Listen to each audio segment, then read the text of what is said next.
అస్సలాముఅలైకుం everyone అందరికీ ఇక్కడ వచ్చేసి చూసేయండి మా చిన్నమర్ది కొడుకు తర్వాత కూతురువి 2 అకేషన్స్ ఉన్నాయి కదా, బర్త్డే పార్టీ తర్వాత అన్నపరాసన అంటే ఫుడ్ తినిపియడం బాబుకి ఫస్ట్ టైము.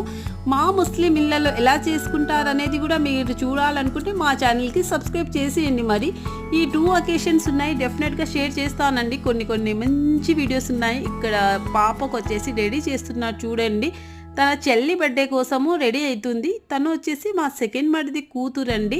చూడండి ఎంత చక్కగా రెడీ అవుతుందో. చిన్న పిల్లలు పుడతారు కానీ వాళ్ళు చూడండి ఎంత పెద్దగా అయిపోయి రెడీ కూడా అవ్వడం అంటే చాలా బాగుంది కదా. ఆడపిల్లలు అనేది చాలా క్యూట్గా ఉంటారు. ఇంకో పాప కూడా రెడీ అవ్వడానికి రెడీగా ఉంది. ఇక్కడ వచ్చేసి చూసేయండి, తన డ్రెస్ అంట దుప్పటా వచ్చిన డ్రెస్ అంటే తనకి చాలా ఇష్టము, అదే చూపిస్తుంది. చాలా బాగుందండి, చాలా కంఫర్ట్గా ఉంది. పాపకి 2 జాయింట్ వచ్చాయి, బ్లౌజు తర్వాత లెహెంగా. ఇక్కడ వచ్చేసి చూడండి అకీఫా రెడీ అవుతున్నారు.